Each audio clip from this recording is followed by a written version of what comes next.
ನಮಸ್ಕಾರ. ಕೆಲವೊಂದು ಸಲ ತುಂಬಾನೇ ಸಾಮಾನ್ಯ ಅಂತ ಅನ್ಸೋ ಜಾಗಗಳಲ್ಲಿ ಅತ್ಯಂತ ಅಸಾಮಾನ್ಯ ಕಥೆಗಳು ಅಡಗಿರುತ್ತವೆ. ಇವತ್ತು ನಾವು ಅಂಥದ್ದೇ ಒಂದು ಕಥೆಯನ್ನು ನೋಡೋಣ. ಇದು ನಮ್ಮನ್ನ ಬ್ರಹ್ಮಾಂಡದ ಕೋಪ, ದೈವೀಕ ನ್ಯಾಯ ಮತ್ತು ಒಬ್ಬ ರಕ್ಷಕನ ಜನ್ಮದ ಕಡೆಗೆ ಕರ್ಕೊಂಡು ಹೋಗುತ್ತೆ.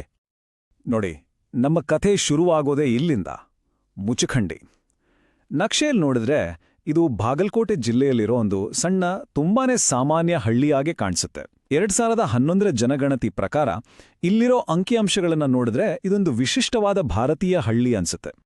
ಇಲ್ಲಿರೋ ಜನಸಂಖ್ಯೆ ಕೇವಲ 2,500 ಅಂದ್ರೆ 2,692. ಮತ್ತು ಇಲ್ಲಿರೋದು ಕೇವಲ 521 ಮನೆಗಳಷ್ಟೇ. ಸಾಕ್ಷರತೆ ಪ್ರಮಾಣ ಕೂಡ ಸುಮಾರು 58.4%. ಎಲ್ಲವೂ ನಾವು ಊಹಿಸಿದಂತೆ ಇದೆ. ಆದರೆ ನಾವು ನೋಡೋಕೆ ಸಿಗೋದು ಕೇವಲ ಮೇಲ್ನೋಟ ಅಷ್ಟೇ. ನಿಜವಾದ ಕಥೆಯೇ ಬೇರೆ. ಈ ಸಾಮಾನ್ಯ ಅಂಕಿ ಅಂಶಗಳ ಹಿಂದೆ 2 ದೊಡ್ಡ ಮಹಾಕಾವ್ಯದ ಕಥೆಗಳು ಅಡಗಿವೆ. ಒಂದು ಕಾಲವನ್ನೇ ಮರೆತು ನಿದ್ದೆ ಹೋದ ಒಬ್ಬ ಪ್ರಾಚೀನ ರಾಜನದ್ದು, ಇನ್ನೊಂದು ದೈವಿಕ ಕೋಪದಿಂದ ಹುಟ್ಟಿದ ಒಬ್ಬ ಮಹಾನ್ ಯೋಧನದ್ದು. ಬನ್ನಿ, ಮೊದಲು ಈ ಹಳ್ಳಿಗೆ ಮುಚಖಂಡಿ ಅಂತ ಹೆಸರು ಯಾಕೆ ಬಂತು ಅಂತ ನೋಡೋಣ. ಯಾಕಂದ್ರೆ ಈ ಹೆಸರು ಕೇವಲ ಒಂದು ಪದ ಅಲ್ಲ, ಅದು ಇಡೀ ಇತಿಹಾಸಕ್ಕೆ ಹಿಡಿದ ಕೊಂಡಿ. ಸ್ಥಳೀಯರು ನಂಬೋ ಪ್ರಕಾರ ಈ ಹಳ್ಳಿಯ ಹೆಸರು ಪುರಾಣಗಳಲ್ಲಿ ಬರುವ ಮುಚುಕುಂದ ಮಹಾರಾಜನಿಂದ ಬಂದಿದೆ ಅಂತ. ಕಾಲ ಕಳೆದಂತೆ ಮುಚುಕುಂದಿ ಅನ್ನೋ ಹೆಸರು ಮುಚಖಂಡಿ ಅಂತ ಬದಲಾಗಿದಂತೆ ಹೇಳ್ತಾರೆ. ಮುಚುಕುಂದನ ಕಥೆ ಅಂದ್ರೆ ಅದು ತ್ಯಾಗ ಮತ್ತೆ ನಷ್ಟದ ಕಥೆ. ಅವನು ದೇವತೆಗಳಿಗೋಸ್ಕರ ತನ್ನ ಸರ್ವಸ್ವವನ್ನೂ ತ್ಯಾಗ ಮಾಡ್ದ. ಆದ್ರೆ ಅವನು ಯುದ್ಧ ಮುಗಿಸಿ ಭೂಮಿಗೆ ವಾಪಸ್ ಬಂದಾಗ ಏನಾಯ್ತು ಗೊತ್ತಾ? ಅವನ ರಾಜ್ಯ, ಅವನ ಕುಟುಂಬ ಎಲ್ಲವೂ ಕಾಲದಲ್ಲಿ ಕಳೆದೋಗಿತ್ತು. ಅವನ ದುಃಖಕ್ಕೆ ಮಿತಿಯೇ ಇರಲಿಲ್ಲ. ಆಗ ದೇವತೆಗಳು ಅವನಿಗೊಂದು ವರ ಕೊಡ್ತಾರೆ, ಆಳವಾದ ನಿದ್ರೆಯ ವರ.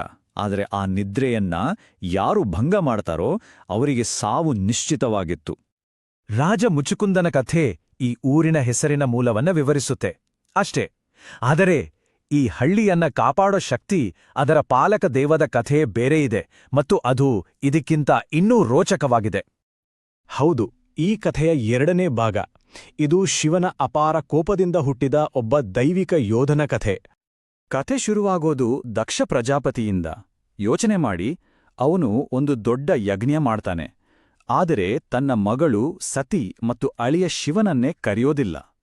ಇದು ಬರೀ ಅಗೌರವ ಆಡಿರ್ಲಿಲ್ಲ, ಇದು ಅವನ ಅಹಂಕಾರದ ಪ್ರದರ್ಶನವಾಗಿತ್ತು. ಆಹ್ವಾನ ಇಲ್ದಿದ್ರೂ ತಂದೆಯ ಮನೆಗೆ ಹೋದ ಸತಿಗೆ ಅಲ್ಲಿ ಘೋರ ಅವಮಾನ ಆಗುತ್ತೆ.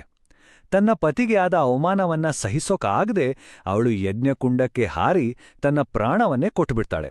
ಅಷ್ಟೇ, ಆ ಒಂದು ಘಟನೆ ಇಡೀ ಬ್ರಹ್ಮಾಂಡದ ದಿಕ್ಕನ್ನೇ ಬದಲಿಸ್ಬಿಡುತ್ತೆ.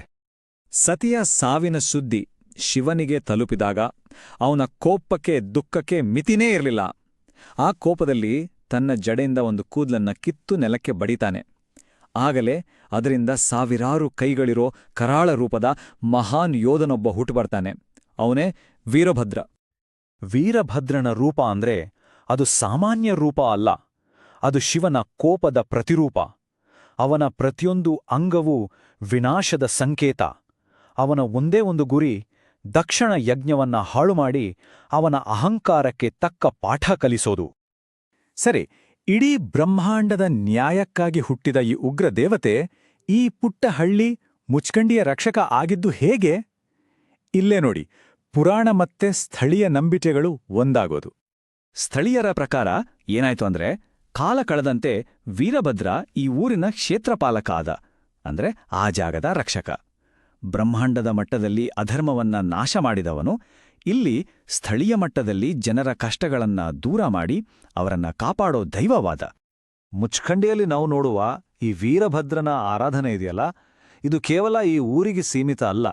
ಇದು ಇಡೀ ಕರ್ನಾಟಕದಲ್ಲಿ, ಅದರಲ್ಲೂ ಪಶ್ಚಿಮ ಕರ್ನಾಟಕದಲ್ಲಿ ಆಳವಾಗಿ ಬೇರೂರಿರೋ ಒಂದು ಜೀವಂತ ಸಂಪ್ರದಾಯ. ಸಂಶೋಧಕರು ಏನು ಹೇಳ್ತಾರೆ ಅಂದ್ರೆ, ಪಶ್ಚಿಮ ಕರ್ನಾಟಕದಲ್ಲಿ ವೀರಭದ್ರನ ಪೂಜೆಯನ್ನ ನಾವು 3 ರೀತಿಯಲ್ಲಿ ನೋಡ್ಬೋದು. ಕೆಲವು ದೇವಸ್ಥಾನಗಳು ಪದ್ಮಶಾಲಿಯಂತಹ ನಿರ್ದಿಷ್ಟ ಸಮುದಾಯಗಳಿಗೆ ಮಾತ್ರ ಮೀಸಲಾಗಿವೆ. ಇನ್ನು ಕೆಲವು ದೇವಸ್ಥಾನಗಳು ಎಲ್ಲಾ ಜಾತಿಯ ಜನರಿಗೂ ತೆರೆದಿರ್ತವೆ. ಮತ್ತು ಕೆಲವೊಂದು ದೊಡ್ಡ ದೇವಸ್ಥಾನಗಳಲ್ಲಿ ವೀರಭದ್ರ ಮುಖ್ಯ ದೇವತೆ ಅಲ್ಲದಿದ್ರೂ ಅವನನ್ನ ಪ್ರಮುಖ ಉಪದೇವತೆಯಾಗಿ ಪೂಜಿಸಲಾಗುತ್ತೆ. ಸರಿ, ಇಲ್ಲಿಯವರೆಗೆ ನಾವು ಕಥೆ ಕೇಳಿದ್ವಿ. ಆದರೆ ಈ ಕಥೆಯ ಹಿಂದಿರೋ ಅಸಲಿ ಅರ್ಥ ಏನು? ಇದು ಬರೀ ದೇವರುಗಳು ಮತ್ತು ರಾಜರ ಕಥೆನಾ? ಖಂಡಿತ ಇಲ್ಲ. ಇದರ ಹಿಂದೆ ಒಂದು ಆಳವಾದ ಸಂಕೇತವಿದೆ. ಈ ಇಡೀ ಕಥೆಯನ್ನ ಒಂದು ರೂಪಕದ ಹಾಗೆ ನೋಡಿ. ದಕ್ಷ ಅಂದ್ರೆ ನಮ್ಮೊಳಗಿನ ಅಹಂಕಾರ, ಸತಿ ಅಂದ್ರೆ ನಮ್ಮ ಹೃದಯ, ನಮ್ಮ ಭಕ್ತಿ, ಮತ್ತು ಶಿವ ಅವನು ಪರಮಾತ್ಮ. ಹಾಗಿದ್ರೆ ವೀರಭದ್ರನ ಸೃಷ್ಟಿ ಏನನ್ನ ಹೇಳುತ್ತೆ? ಅದು ನಮ್ಮ ಆಧ್ಯಾತ್ಮಿಕ ಬೆಳವಣಿಗೆಗೆ, ನಮ್ಮೊಳಗಿನ ಅಹಂಕಾರವನ್ನ ನಾಶ ಮಾಡ್ಲೇಬೇಕು ಅನ್ನೋದನ್ನ ಸಂಕೇತಿಸುತ್ತೆ. ಅಂದ್ರೆ ವೀರಭದ್ರ ಕೇವಲ ಕೋಪದ ವಿನಾಶದ ಸಂಕೇತ ಅಲ್ಲ, ಅವನು ಧರ್ಮದ ರಕ್ಷಕ, ಅಧರ್ಮದ ವಿನಾಶಕ. ಅವನ ಕೋಪಕ್ಕೂ ಒಂದು ಅರ್ಥವಿದೆ, ಅದೊಂದು ಸೃಷ್ಟಿಕಾರಕ ಕೋಪ.